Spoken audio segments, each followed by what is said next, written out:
Yeah. I love my HBCU. And boy, I love it, love it. I love it, love it. I love my HBCU. And man, I hope my team they won one. Yeah. I hope my team they won one. Yeah. Man, I hope my team they won one. I hope my team they won one. Yeah. I tune into the HBCU Sports Lab to see if my team won or lost. If they lost, I'm quiet as a mouse. But if they won, keep tab. I'ma do the dab, yeah. Dr. Cavil, he know what he be talking about. Mike and Charles, they know what they be talking about. They compress the analytic data with the hip hop. If you know them like I know them, they gon' tell you if your team, if they won or lost, and who the ball. So listen to Professor, yes sir, and pay attention, cause he gon' teach a lesson.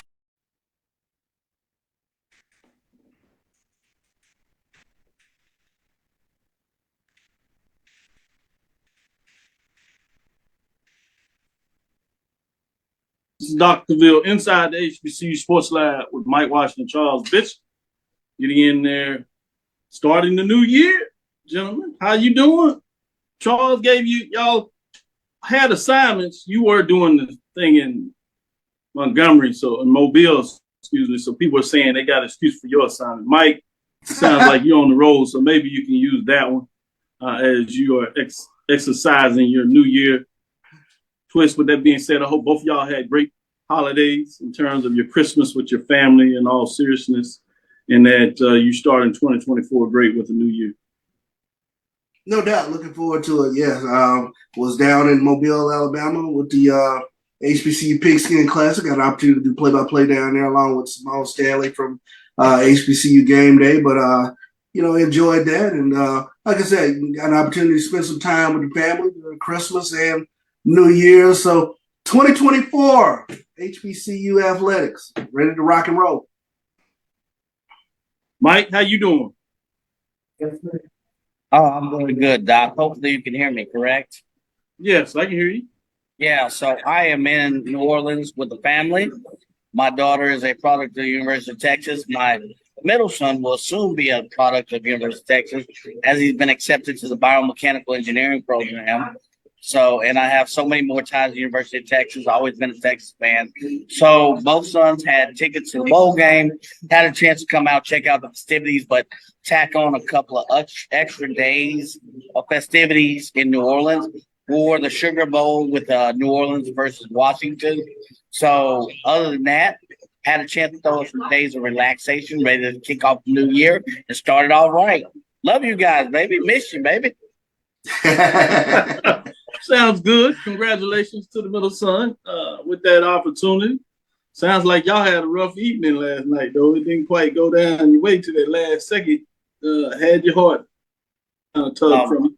Oh, man, you talking about a needle deflating the balloon? Boy, the streets were filled with nothing but UT folks, and all of a sudden, that balloon just and it just deflated with that 1 second missed pass opportunity. So unfortunately missed it, but they'll be back here next year. So we'll see what happens with that.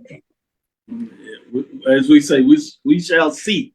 A couple of folks got deflated. Sound like the celebration both for the Howard Bison. They kind of felt that same bullet. It didn't quite go their way during the Celebration Bowl, speaking of championships. With that being said, welcome to episode 475 of Inside the HBCU Sports Lab radio show and podcast. Those shows covering the sporting HBCU dash for all things HBCU sports for institutions large and small, from the NAIA to the NCAA. We share insights and information on the HBCU sports culture, HBCU athletic aesthetics to facilitate the story of HBCU athletic programs in the business of HBCU sports. I'm your host, Dr. Kenyatta Cavil, along with my co-host, Mike Washington, Charles Bishop, coming from our home studios in Signal Live, KCOH 1230 AM studios with the Texas Radio Hall of Famer, multi-Hall of Famer Ralph Cooper in a beautiful home at Texas Southern University from Houston, Texas. Well, you would think it's time to get into basketball, men's and women. And I guess shortly, hopefully we don't have much other choice as we get into conference play essentially next week and beyond. And that's at the major division level. At the mid-major division, they have started some conference plays. They're in 3 or 4 games. SIAC, some of them are in as much as 5 games in terms of conference plays. CIAA, you're talking about 3 or 4 games. But with that being said, I think there's some other news that people may want to kind of dialogue about, get their hands on. If you have not heard this, you probably literally have been under the rock or been out at sea on a ship somewhere where you literally just could not get information. I think everybody else has got this. I'm going to go to Charles and let him put this out on the table in terms of the news today. There's a couple of things. You can go 1 or 2 different directions, but either one of them going to be hot. So I want to see which direction you're going to head into, Charles. Oh, no doubt. Well, obviously what has been in the news, Willie Simmons is leaving Florida A&M for Duke. Willie Simmons will be leave Florida A&M for an assistant running backs coaching position at Duke. Simmons, who completed his 4th season at FAMU, guided the program to its first SWAC East title, a conference championship, and won the Celebration Bowl this season. He has an overall record of 66 and 24 overall between Prairie View and FAMU. The Rattlers have gone an impressive 45 and 13 under his leadership, including 3 different seasons with 9 wins. So Willie Simmons and Manny will join Manny Diaz's staff at Duke. They both worked on the same staff while they were at Middle Tennessee State from 2007 to 2009. Of course, Coach Simmons, he began his coaching career as an assistant at Clemson, where he played quarterback. So we have to acknowledge, Florida A&M did a tremendous job in terms of a lot of things that they were doing to try to keep Willie Simmons into the fold. So that was extremely impressive. But ultimately, he decided to take the running backs position at Duke. With that being said, I want to save a little dialogue on that into the second segment because there's a couple of ways we can look at that, and I want to get both of your thoughts on that. But we'll park that right there as you talk about that, him taking the running backs position. I'm sure both of you all will have dynamic thoughts on what that looks like and your perspective of, whatever direction you go in terms of your comments on that will be intriguing. In addition to that, also there's the other side of that in terms of people who are following, in a lot of ways, the alumni and the money they raise in regards to looking to see if they could match something that may lure him to stay in terms of that. And regardless how you feel about that, the fact that they were able to do it in that short of time, I certainly want to get both of y'all's thoughts on that, particularly with Mike in terms of the marketing branding, his thoughts from a business perspective. What does that look like? How can other institutions maybe find a way to utilize some of the lessons learned from that moving forward on similar type of projects? But as we do, I say, let's hold on to that so we can take a deeper dive and really get your insights. But before we go to that segment in the second part of the show, I want to go to you, Mike, and get some other news of the day. What's out there in regards to some news that has your interest at this time right now? Man, so if you've been monitoring kind of the Twitter waves, the IG waves, you've heard a lot about what is Texas Southern going to do. It's been particularly close to me. What are they going to do with the absence of a coach? So after Thursday morning meeting with its board of regents, Texas Southern is still a college without a football coach. And you ask yourself that bit proverbial why.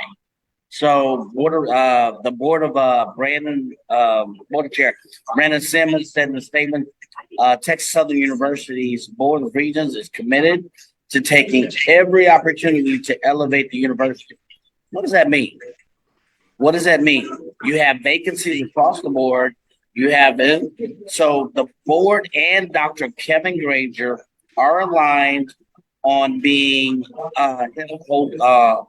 holding strategic moves and decision making in the rest, but still no decision has been made.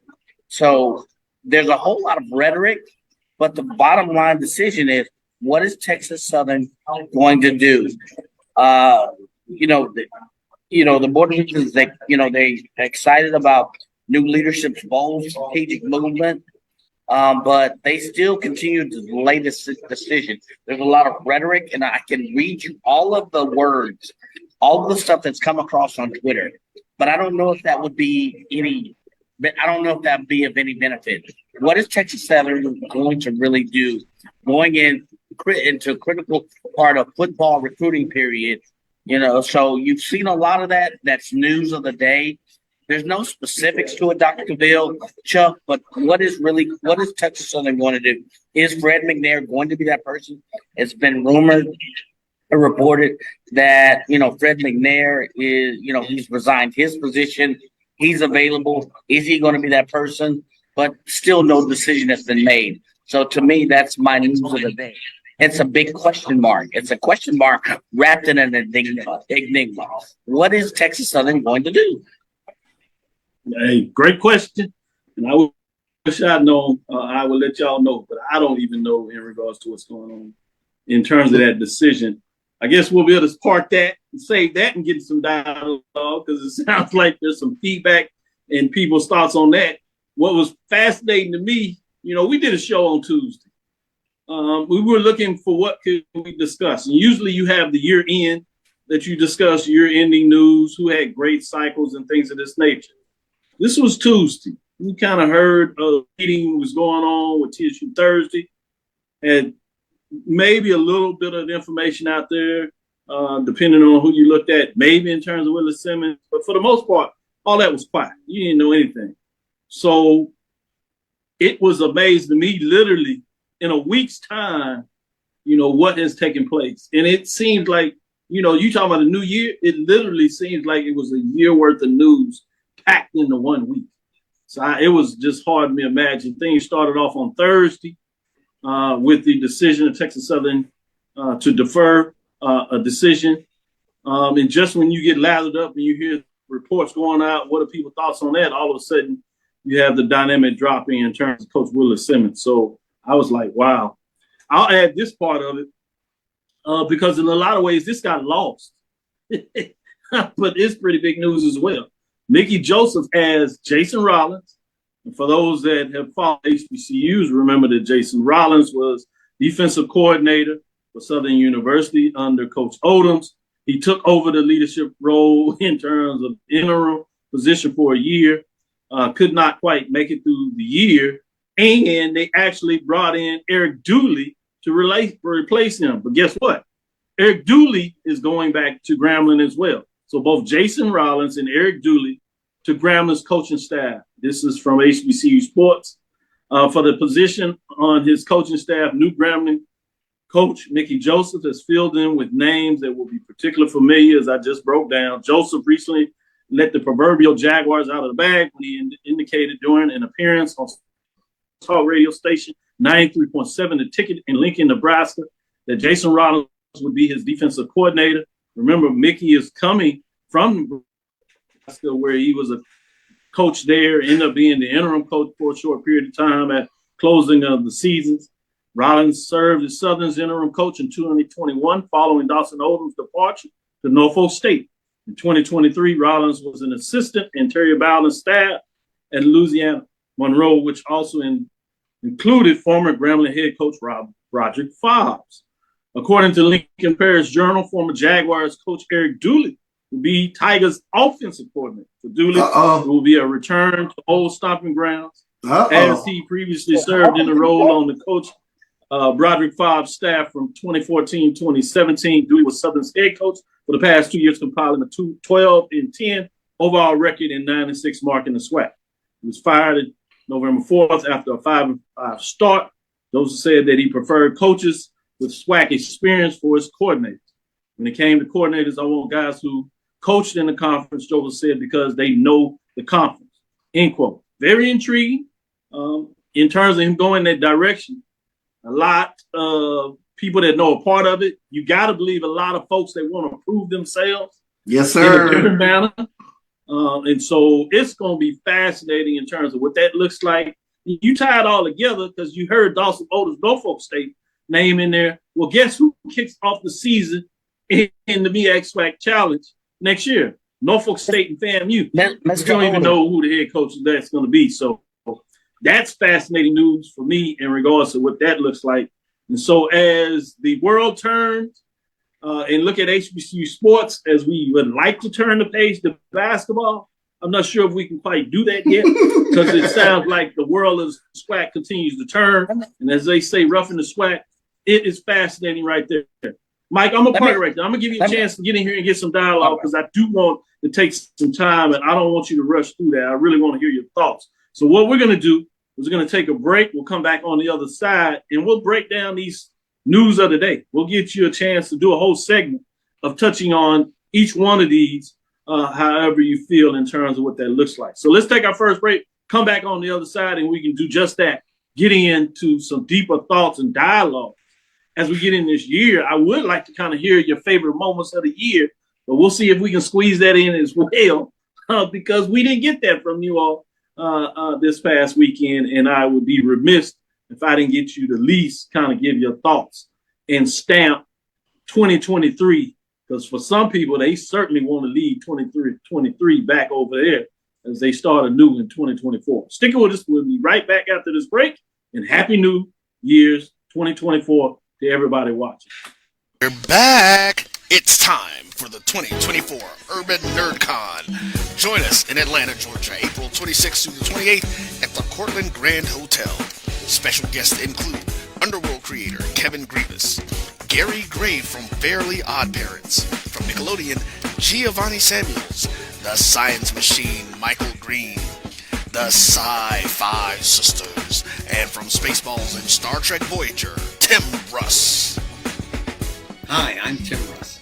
Join me April 26th through the 28th at the Cortland Grand Hotel in Atlanta, Georgia for the Urban Nerd Con. Our heroes, our villains, our stories.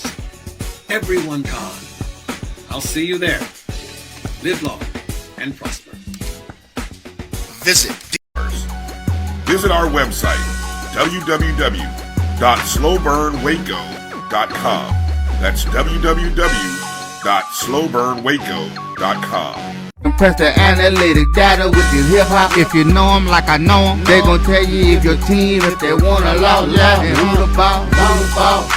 So listen to Professor, yes sir, and pay attention, cause he gon' teach a lesson.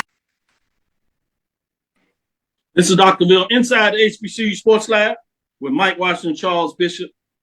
As we talked about some of the hot news, we're going to get into it. Willie Simmons leads Florida A&M for Duke, and there's many angles you can look at it. So I'm going to see where y'all go first. Then I'll come back and maybe provide some extra questions and see other angles that you may not have thought about or certainly not spoke about in this segment here. So let me go to you, Mike, first in regards.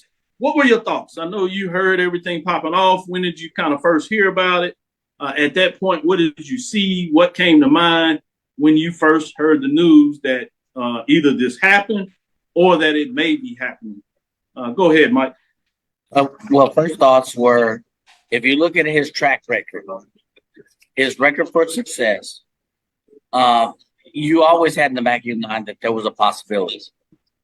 The question for the SWAC is, when you have a person of his pedigree and to have a track record and then move on, does this create an open road for future coaches to step into that role, be it for 3-4 years and move on? Does this become a future leveraging board for SWAC coaches to move to the next league?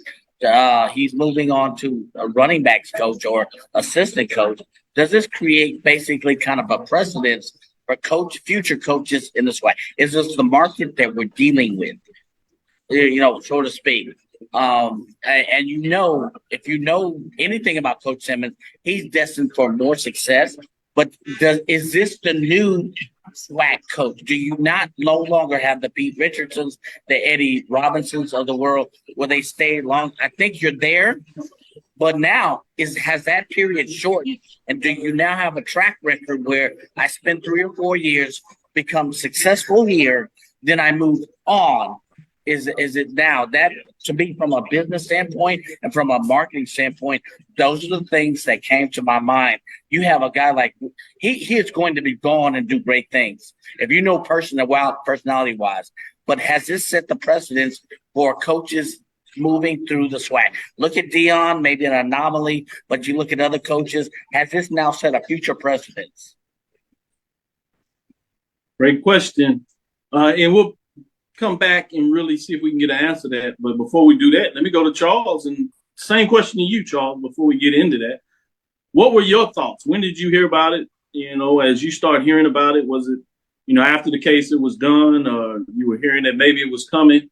And with that being said, what were your thoughts? My initial thoughts is to answer Mike's question, we are no longer in that period of time where a coach is or Pete Richardson or in that ilk, where a coach is at an institution like an Eddie Robinson, like a W.C. Gordon for 10 plus years. Those days are forever gone. The reality of it is just like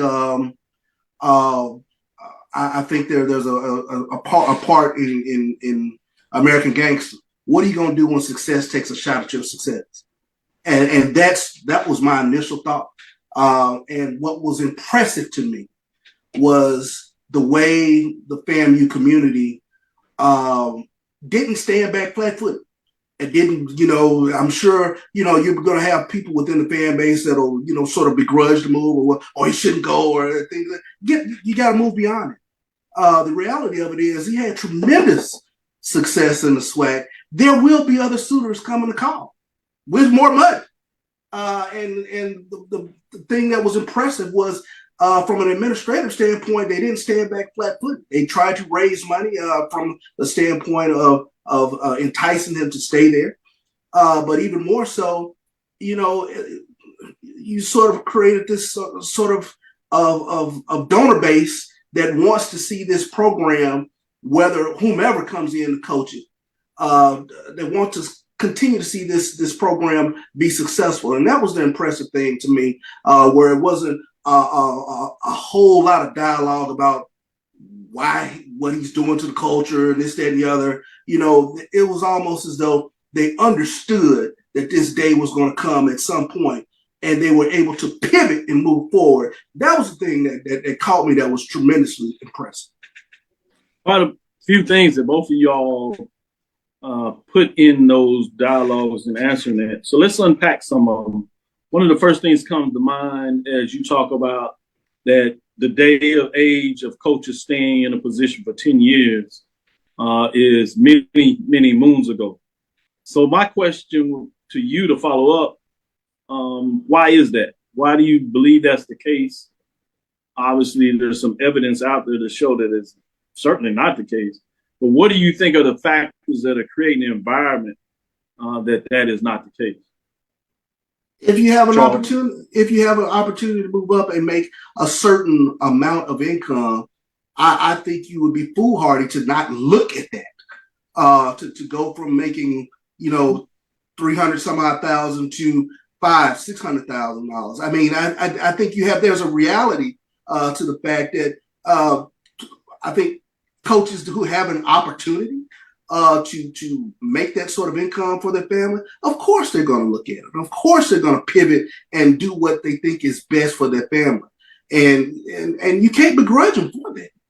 Yep, and there's a saying. So, Mike, let me ask you this question in context with that, which probably will bring in some of the thoughts that you were about to agree with Charles, but I want to get this particular.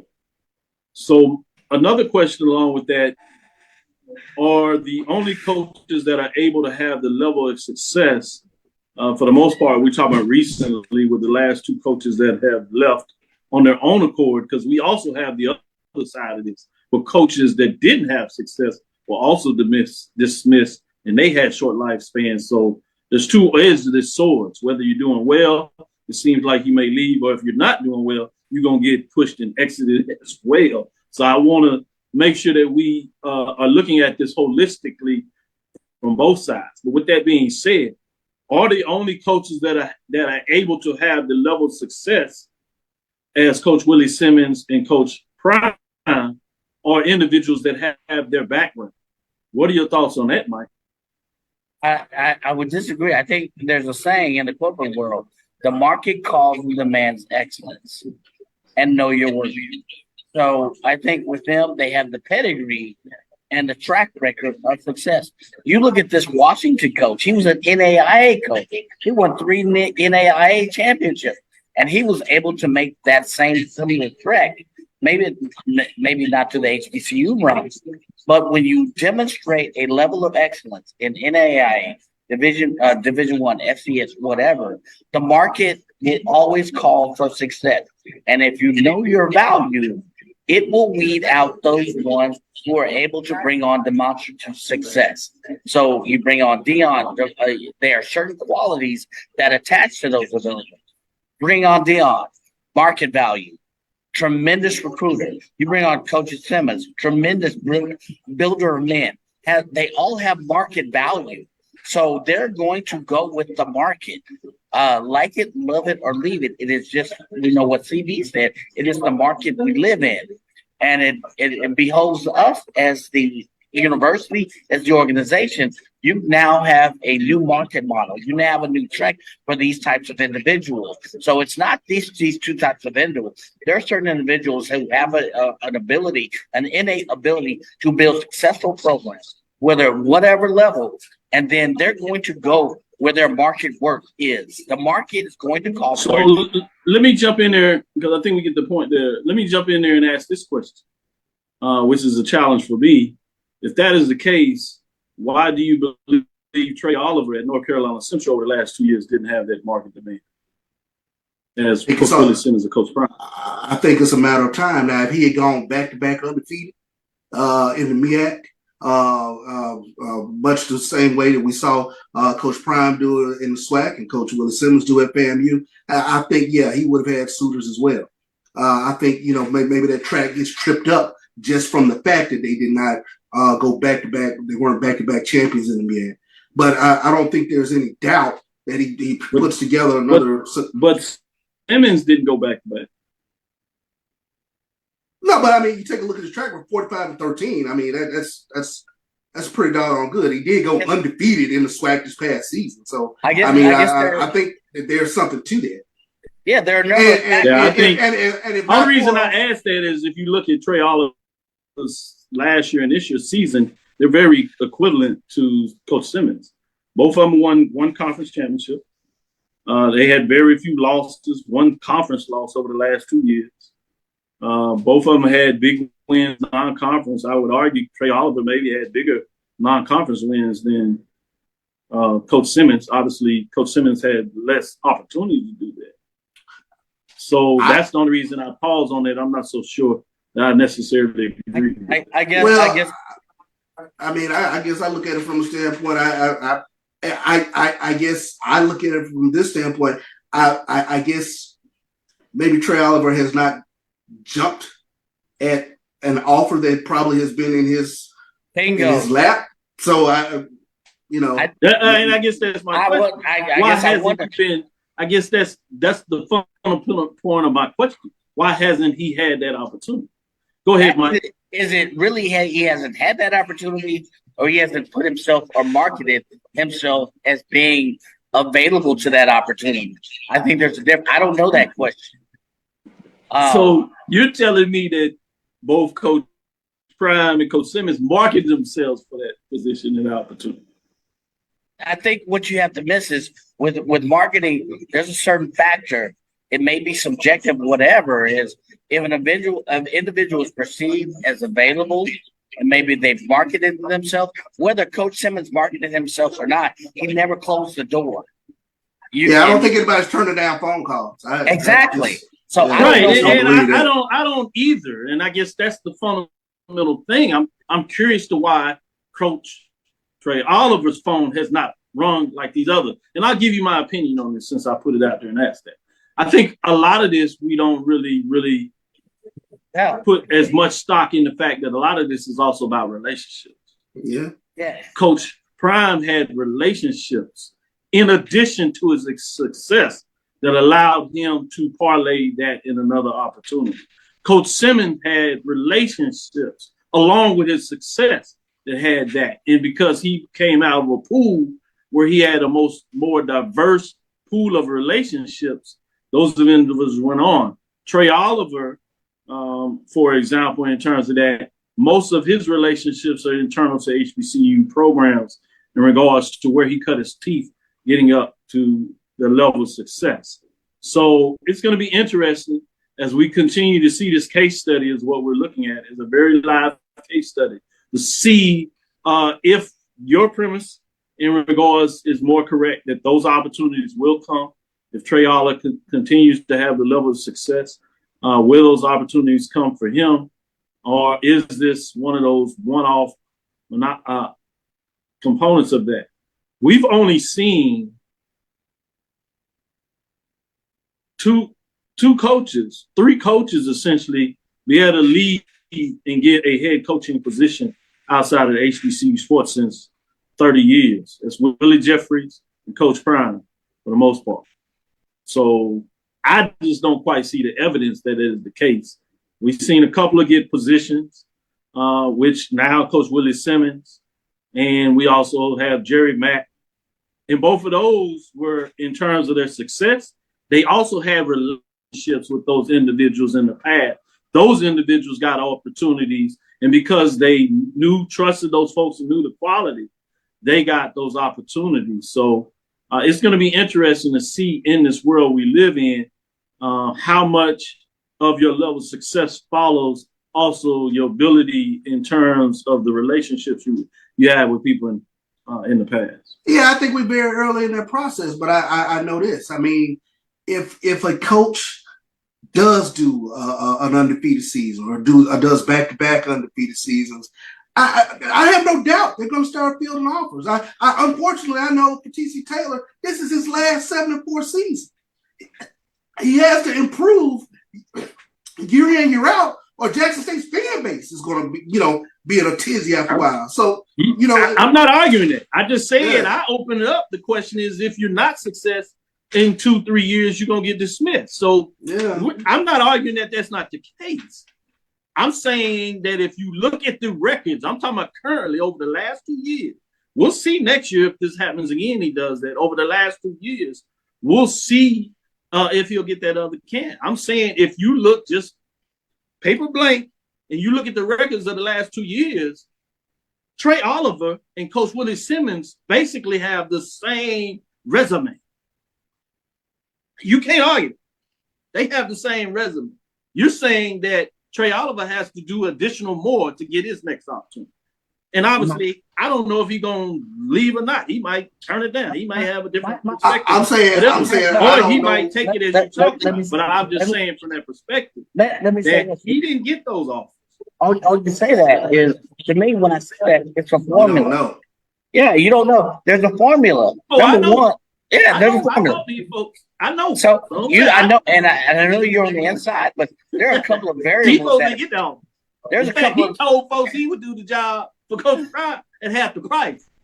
Now everybody thought he was joking, and maybe he was, maybe he wasn't. I'll leave that up to him. But I know them offers didn't come. Like what you talking about? That's all I'm saying. The offers didn't come. You're absolutely right. The other thing we say in corporate relationship builds success, but the other thing is, that's what I said. And that's what you said. No, that's what you said. But the other thing is, how marketable? If you compare marketable Trey Oliver to Willie Simmons, it's a good point. No one all would. Yeah, I mean, what do you get? That's There's a formula. So you want me to believe that because Willie Simmons got the offer from Duke because he was more marketable than Trey Oliver. That's right there in North Carolina. Plus the record, plus the relationship, plus the record. The relationships are the big thing. Yeah, the relationships. That's all. I'm not saying that don't exist. Everything else you put on there, but the relationships are significant. That's all I'm saying. Let's take our next break. This was good. We'll get back on the other side and see if I can get y'all into your mix a little more on the next subject in regards to taking a deeper dive. See where you go with that. We'll stay right back. We'll come back on the other side. Itchy, squirmy, scratchy, family not getting clean? Get Charmin Ultra Strong. Go get 'em! It just cleans better. With a diamond weave texture, your family can use less while still getting clean. Goodbye, itchy squirm. Hello, cream bottom. We all go. Why not enjoy the go with Charmin? At Hampton Law, our primary goal is to provide non-traditional yet effective solutions and redefine the approach to client legal concerns. As your trusted legal advisor, we believe in sophisticated, personalized services that eliminate the confusion and complexity sometimes associated with legal matters. Our high standard for client care and concern, coupled with our extensive legal knowledge and skills, make Hampton Law a resource focused on the protection of the client's interest and overall goals. We value our clients and truly enjoy working with them. Visit thamptonlaw.com to conveniently schedule an appointment online. Tamika Hampton Esquire, 1631 Rock Springs Road, Suite 336, Apopka, Florida, 407-494-1471. thamptonlaw.com. Nope. Nope. Come on, him. Ooh, I like him.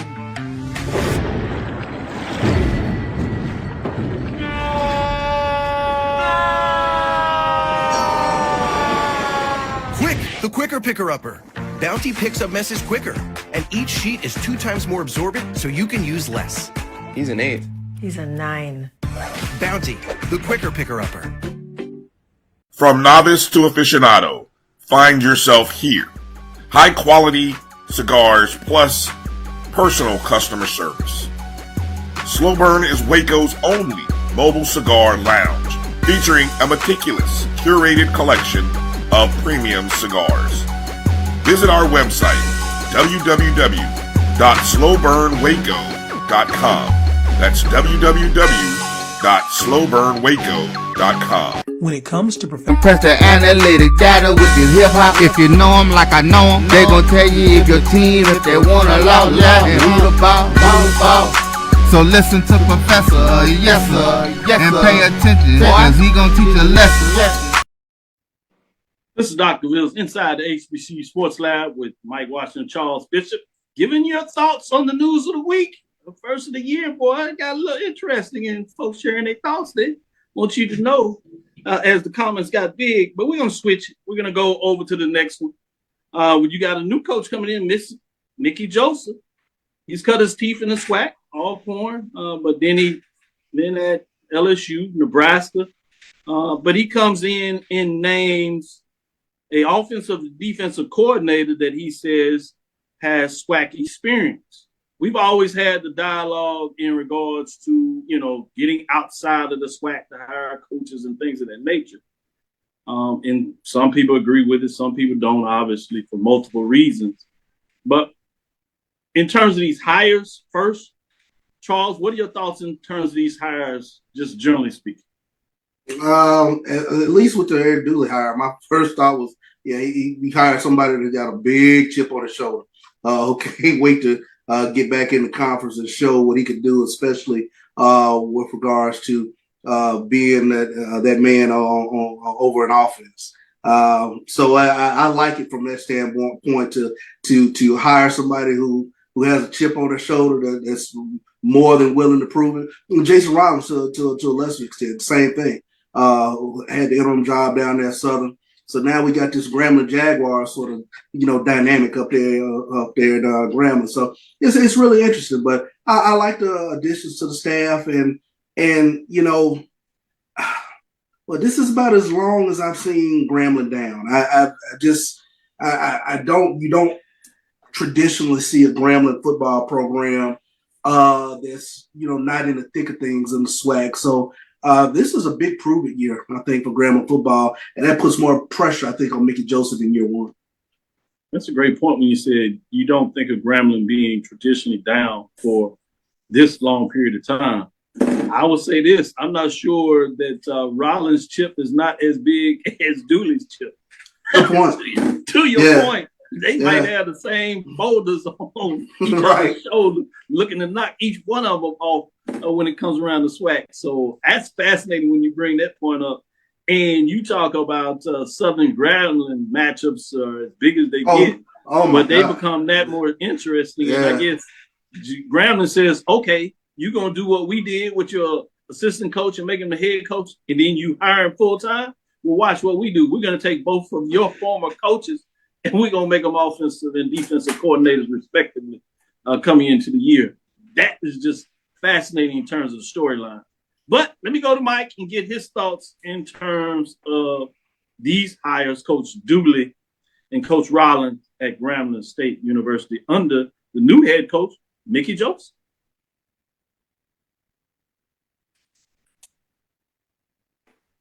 Mike? Yeah, sorry. So, question. Look out for the State Farm Classic. Because it's a couple of coaches with some demons exercise. Y'all mentioned the Bayou Classic, State Farm Classic. Dooley done lost to Prairie View. That was the one that put the nail in the coffin. I don't know which one. Yeah, I didn't think about the State Fair Classic. I don't know which one has it. And Grambling ain't doing too well in the State Fair Classic as well. So, which one has the bigger demons to exercise? And to think about that, when you talk about that, Dooley was at Prairie View that put the nail in the coffin for Rollins. Exactly. In terms of their loss, and then Bubba was the one that did it to Dooley. So yeah. I'm trying to see what the meeting rooms look like when they sit next to each other. And then they come to State Farm Classic. So that's the first thing that caught to my mind with that. So we'll see. This is gonna be interesting. Can the Bulls match the recruiting? They done bought an OC and a DCN that were former head coaches. Now, can they get the talent in to match the supposed level of coaching and to really bring Grambling back? Because to CB's point, Grambling's been off the scene for a minute. Can they bring the talent in as well as matching the coaching level to really bring Grambling back to the forefront? Good stuff there. So let me follow up and stay with you, Mike, and then I'll come with you, Charles, this same question. What are your thoughts in terms of specifically Coach Mickey Joseph liking the idea of getting coordinators that are familiar with the SWAC or familiar with the conference?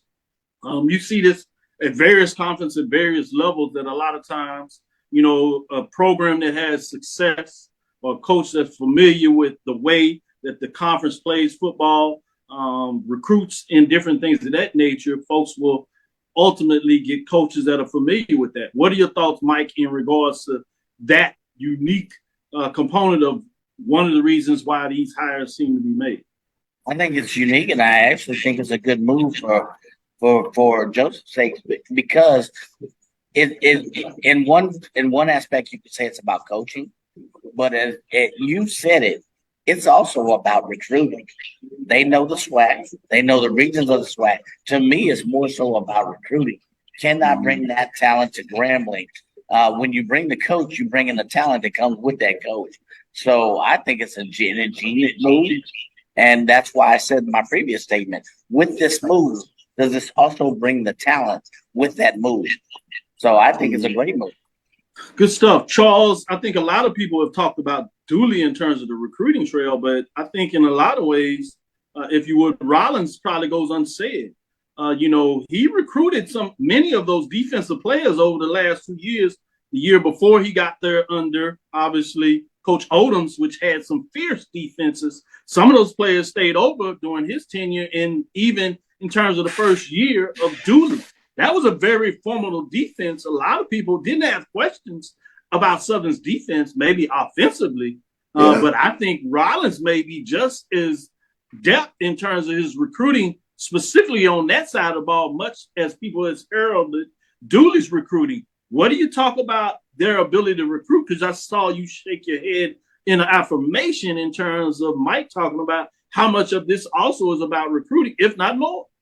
Yeah, and I think the big thing is you brought two people onto your staff. Can you get back into the New Orleans area? And we know that New Orleans area is deep with talent. And when you talk about major urban areas in terms of recruiting, you talk about Houston, New Orleans, Atlanta. Now and with Dallas. And Dallas. Now with the footprint being over in Florida, you got Florida in play. But I think there's been a disconnect with Grambling, especially getting into that talent-rich area in the New Orleans area. We know that is Dooley's trademark, being able to get down there and mine that talent down there, especially looking for quarterbacks. So probably a question I would have asked them in terms of, their not having success at Southern. How can we turn this around at Grambling? What is it that you did not do that now that you can bring up here to Grambling? So I'm sure that question was probably somewhere on the table. So to be able to answer that probably made that situation even more unique in terms of bringing in two coaches who knew this conference. I think probably every situation is unique, but I think this fits Grambling's profile to a T. Good stuff. Salient points made by both of you. We're going to turn the page, get into the last segment, if you would.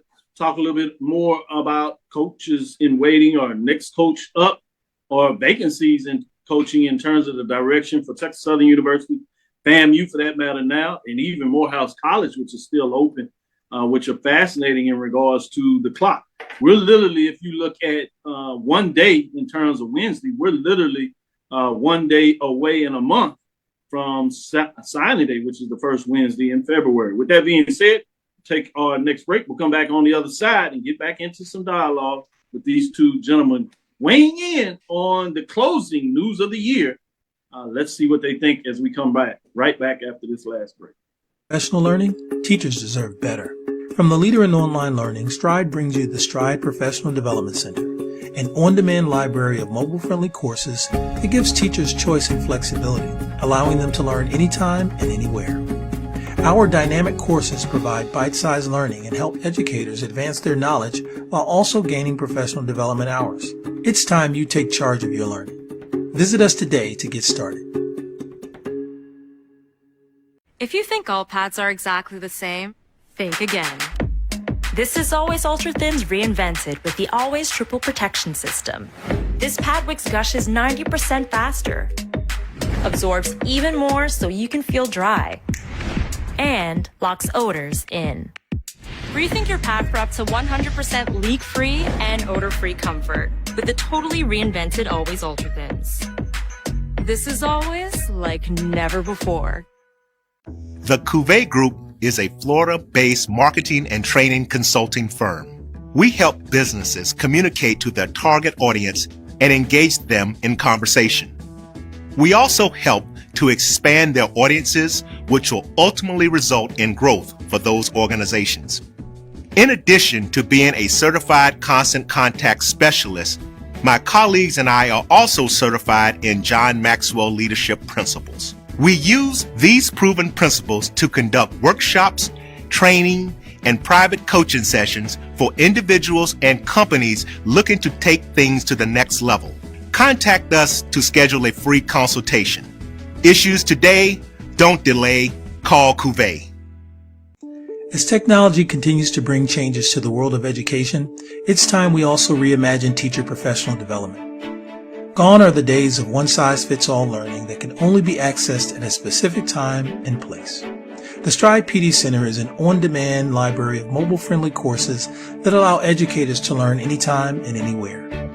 Our dynamic courses provide bite-sized learning and help educators advance their knowledge while also gaining professional development hours. The best professional development plans are those that include a level of flexibility and choice for educators. Whether you're a teacher, school, or district, visit us today to take charge of your learning. We're back. It's time for the 2024 Urban NerdCon. Join us in Atlanta, Georgia, April 26th through the 28th at the Cortland Grand Hotel. Special guests include Underworld creator Kevin Grievous, Gary Gray from Fairly Odd Parents, from Nickelodeon, Giovanni Samuels, The Science Machine, Michael Green, the Sci-Fi Sisters, and from Spaceballs and Star Trek Voyager, Tim Russ. Hi, I'm Tim Russ. Join me April 26th through the 28th at the Cortland Grand Hotel in Atlanta, Georgia for the Urban NerdCon. Our heroes, our villains, our stories, everyone con. I'll see you there. Live long and prosper. Visit theurbannerdcon.net to get your buy one, get one free badges before the price increases. Remember, our heroes, our villains, our stories, everyone's con. See you there. Compress the analytic data with your hip hop. If you know them like I know them, they gon' tell you if your team, if they wanna lose, and who the ball. So listen to Professor, yes sir, and pay attention, cause he gon' teach a lesson. This is Dr. Ville's Inside HBCU Sports Lab with Mike Washington and Charles Bishop. Let's get into this next discussion. I'm going to put some of these together because in a lot of ways, in terms of timing, there may be different reasons why they are here, but in terms of the timing, they're all on the same page. As I just ended the last segment, I told you that signing day in February is essentially a month away, month and a day away, right? Tomorrow, you're literally a month away. And so whether it is a coach leaving on their own accord because the opportunity affords them to do that at FAMU, or whether you have Texas Southern where there is the board and the administration making a decision on what direction they want to go, or even at Morehouse where we haven't heard in terms of who their next coach is. In a lot of ways, the same framework comes up in terms of, or regardless of why you're here. What does this mean in terms of moving forward? How do you look at this? Because some people would say, hey, this coaching search is extremely important and you need to get the right person. So if it takes more time to do that, let's do that. Other folks said, hey, you still need to understand the map that you are operating in terms of the recruiting circle and what does it mean for your program and how far it can put you behind if you do not get a coach in a timely manner in terms of that. So, Charles, where do you land on that framework? I think you've lost the sizzle with regards to recruiting if you have not dipped your toes in the water with the early signing period. I mean, the reality of it with the transfer portal, a lot of your better players, they're committed somewhere within that early signing period. So in the process of you doing everything to get it right, you put your coach behind. And that's the reality of it. That's an intriguing point, and I think a good point in a lot of ways, because the landscape has changed.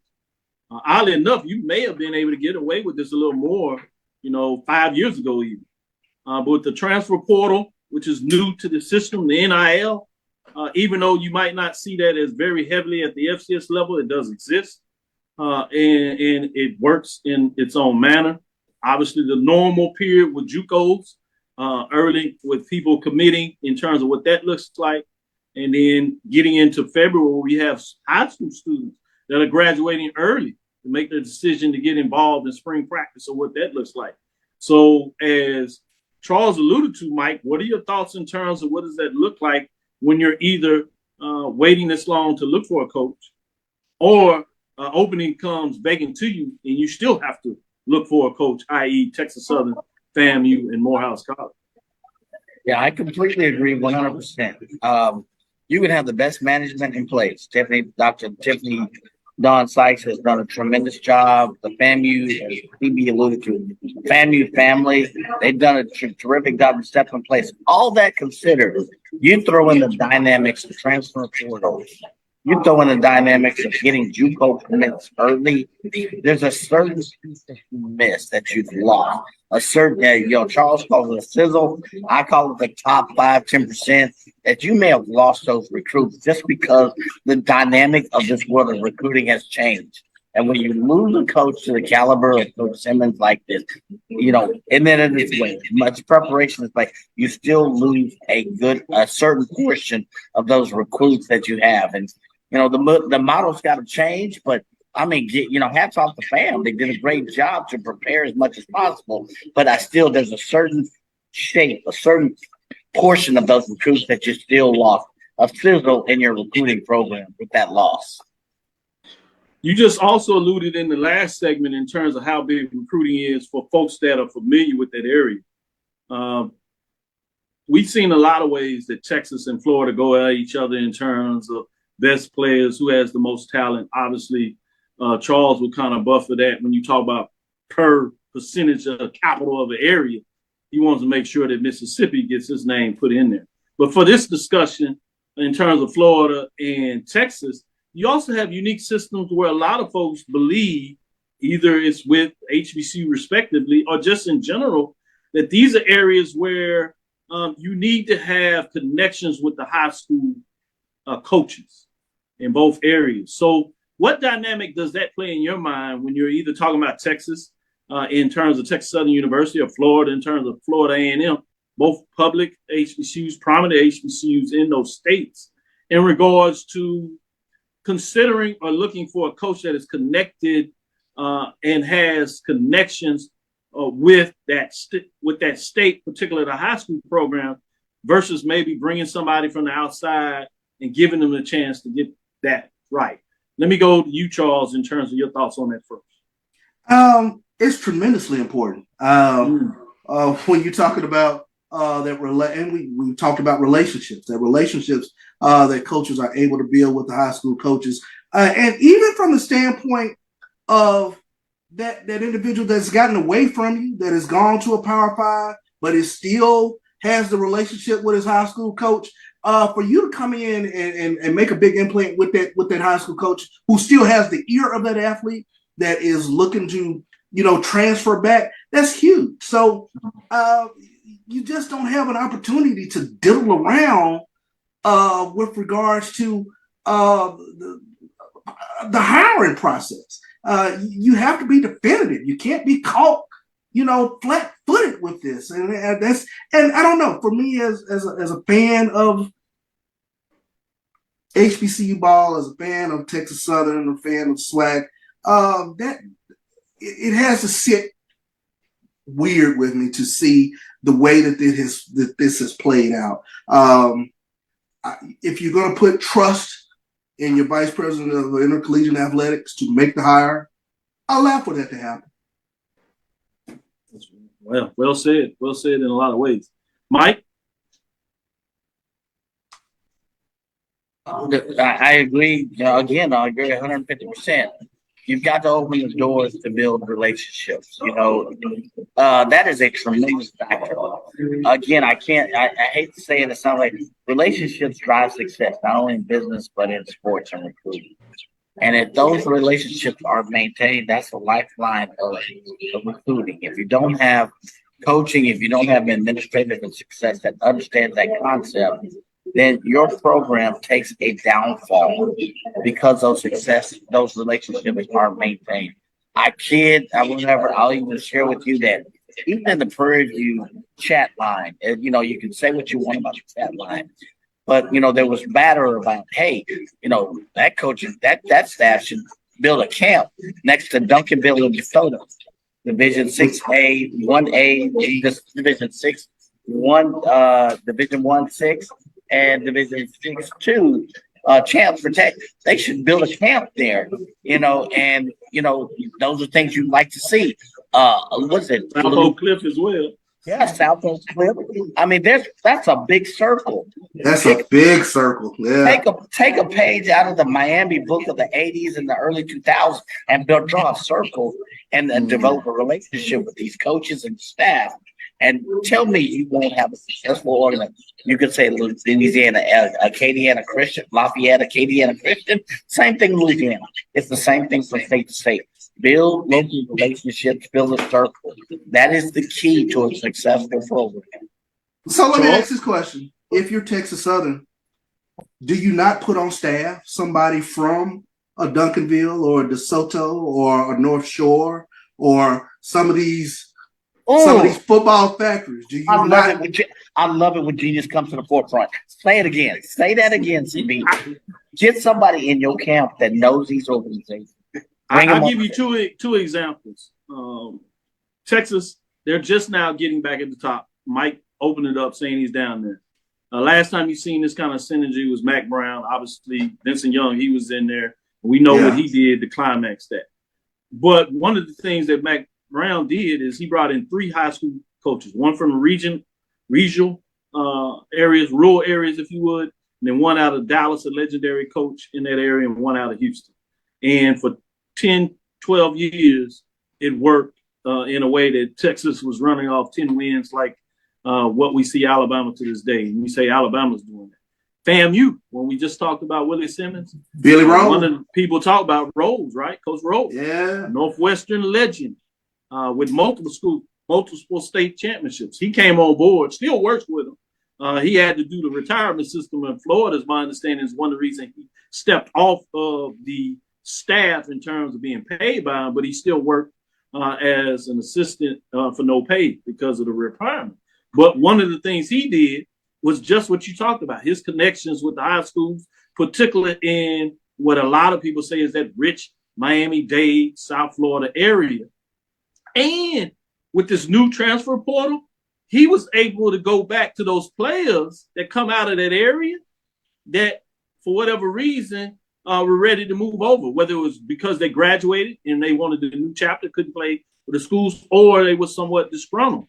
We saw that with a lot of those Florida State guys. Just one example, they came over, they were from a certain area, and obviously they got back in the portal because of that, and waiting to see who was the coach.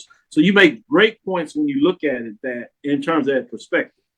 Two last things I want to get off before we kind of close it out today. Similar things, but switching.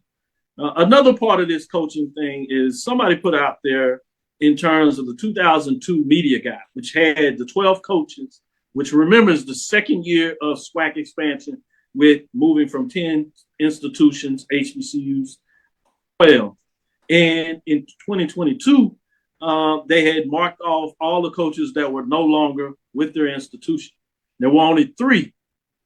So it immediately dawned to me that 2 of the 3 coaches that were remaining had just in their second year, if you would, in regards to when that came out. And so I went back to 2021 and looked at the media guide, the first year of expansion, 3 years ago now going into 2024. Charles, Mike, only one coach remains in the SWAC at their same institution, not even 3 years later. Is this also a different era that we're in? Will we see more of this, or is this just a fact? How does this play because of the economics associated with the SWAC championship game and how much money is associated with that? Obviously, the new interest of what we've been following since day one, we know it's taking a lather when you talk about people's interest going there. We've seen the attendance climb. We've seen the ratings climb with the Cricket Celebration Bowl under the leadership of John Grant. How much of that is also, mixed in that gumbo pot in regards to where we going with coaches leaving, one, on their own accord because they opportunities, or because they don't get it or done the fan base will run you off. Yeah. The fan base and the administrators say, all right, it's time to go. It's enough. Let's go in a different direction. Charles, you jumped in there, so go ahead and take it away. Yeah, I mean, it underscores what I think is the case. Either your success will take you away, or the fan base will take you away. I mean, there's your failure. It's one of the two. That you're hired to be fired. So we are in that sort of phase, not just with HBCU coaches, but that I think that's in the coaching profession in general. Which is, as I said, is going to drive up the market value of coaches. The more volatile your position, the higher that you're going to be able to command for what people got to pay you. So just consider that. Mike? No, same thing. I think it's the new norm. I mean, you look at what has changed in the last 3 years. It's the new norm. Whether it be the alumni that drives you off, or whether it be our new opportunities, or whether it be opportunities that didn't exist, 3 years ago. I think it's the new norm, and one's gonna come to head at some point. And don't think social media does not play into this as well. Oh, bingo! Because it fires up the engine in terms of and you see it nightly on a Saturday night when a team loses. I mean, fan bases are apoplectic. It's amazing to watch. It really is. I sit there and kind of think. Better SAT word, as they said. You're exactly right. We talk about transfer portal, NIL, the money associated with the Cricket Celebration Bowl, MEAC Challenge, and social media that really didn't quite exist like they do now 5 years ago. Certainly not 2 years ago. Yeah, market drives market. in addition to some of the social media driving that, don't think that they're not looking at the other side of the market. If Coach Willie is doing this, if Coach Prime is doing this, if this coach is doing this, the expectations have increased. That market value has gone up. That market becomes more volatile, and that drives the price up as well, and the expectation. Yeah, you're right. 1 or 2 years, coach coming in the league, having that level of success. Year 2 or 3, coming into the conference, having that level of success. Yeah, that does spread along in regards to that. And to pinpoint that, no longer does it mean as much just to win your division. Winning a division used to be a pretty successful sign. I mean, that's the bare minimum now. I don't think that is the same thing, level of success as well. It's like, no, I need you to win the conference championship.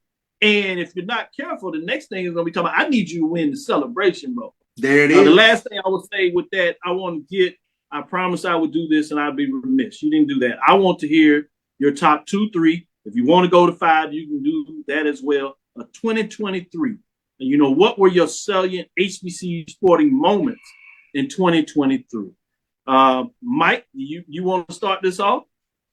I'll give you one of myself was the fact that the SWAC, obviously with FAMU, the Rattlers, if you would, winning the Celebration Bowl. But this is the first time since the beginning of the Celebration Bowl and the MEAC SWAC Challenge, which actually goes back obviously longer. This is the first time the SWAC has won both, that they were able to capture both the MEAC SWAC Challenge and the Celebration Bowl.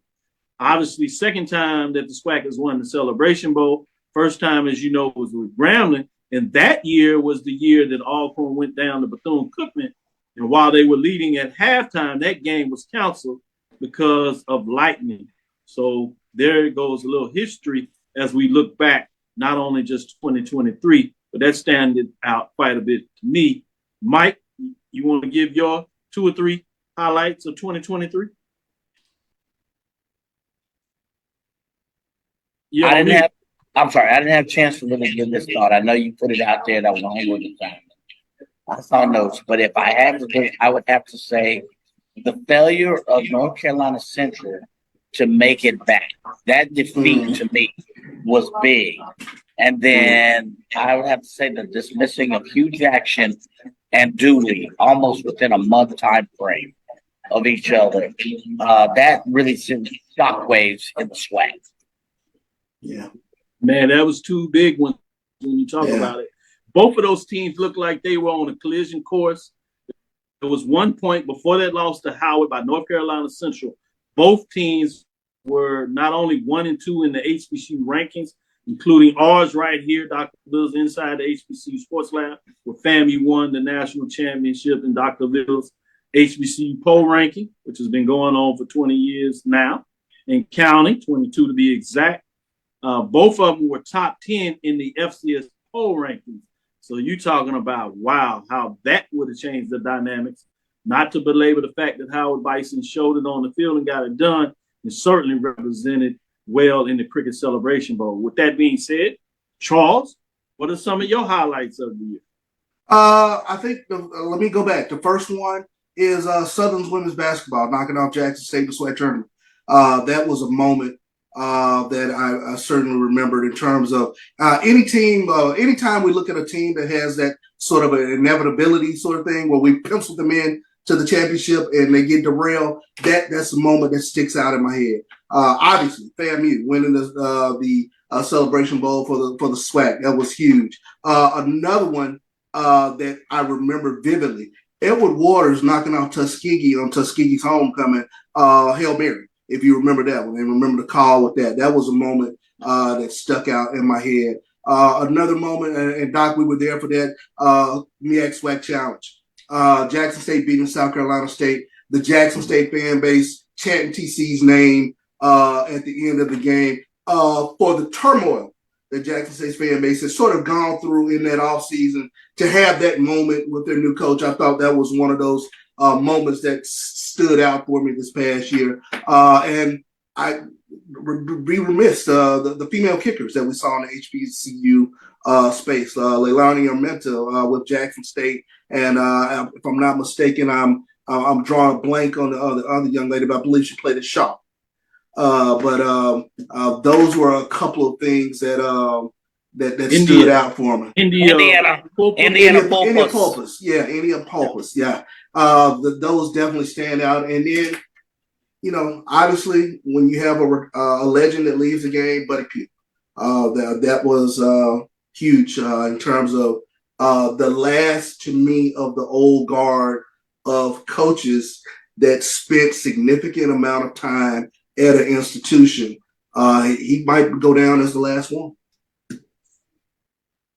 Yeah, that's a great point when you put it like that. As everything we talked about previous to this, his era in terms of long-standing coaches, he may be the last of his kind in regards to being able to have that type of legacy. And to go out as winning the cricket celebration bowl 2 years ago was fascinating to see that he got a chance to stamp it in a lot of ways and make an announcement before, as you talked about earlier, T.C. Taylor, South Carolina State. So it was kind of like out with the old, in with the new. Fascinating to kind of see how that tagged on one another. The final one I will put out here that's fascinating to me is Fifth Women's Gymnastics makes waves, and how they kind of stormed the industry in a lot of ways. I'd be remiss if I really didn't point them out in terms of that. And just the kudos in a lot of ways to the women championship. Obviously, Olympic sports.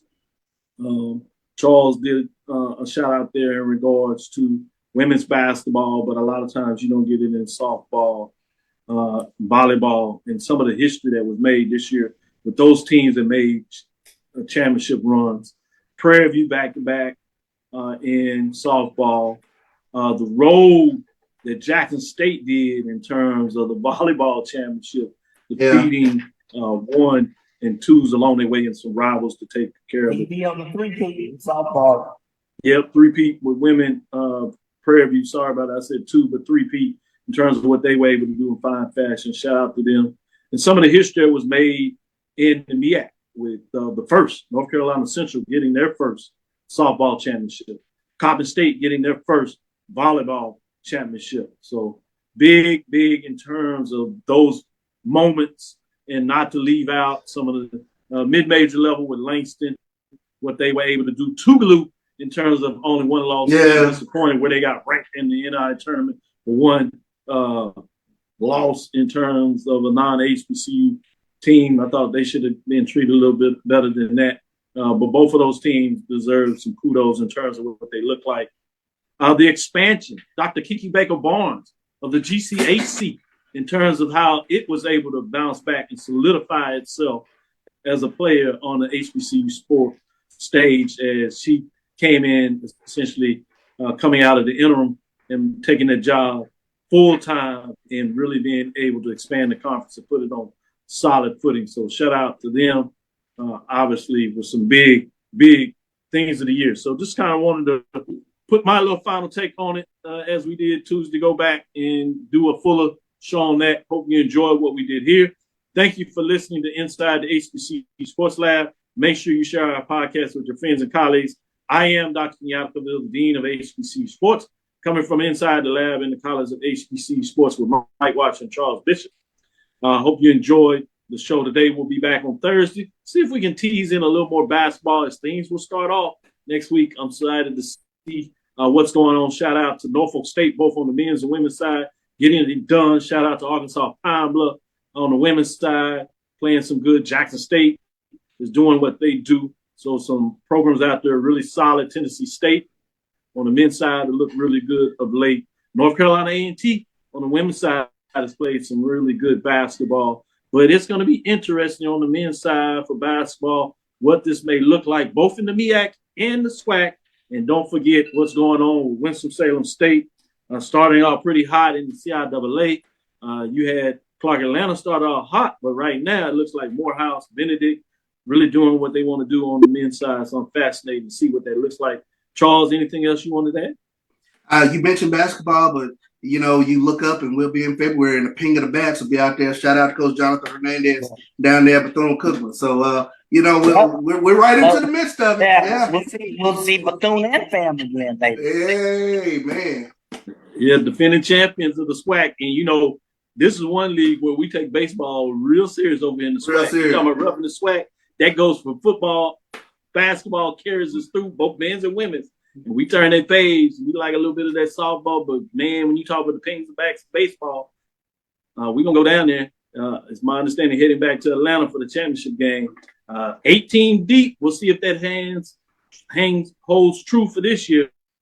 Fascinating to see the regular season race in terms of the division and what it will mean in terms of the final sport for the conference in the SWAC to see who picks up that final trophy. And oftentimes it goes a long way to seeing who's going to get the final dibs in the all SWAC trophy awards as well. Yeah. Mike, any last words you want to have since I gave one to Charles? Any last comment? No, we're gonna bat and also we're gonna bat for the track and field. Don't commit. Got the outdoor season starting a month coming up. Yes, yeah, love that speed.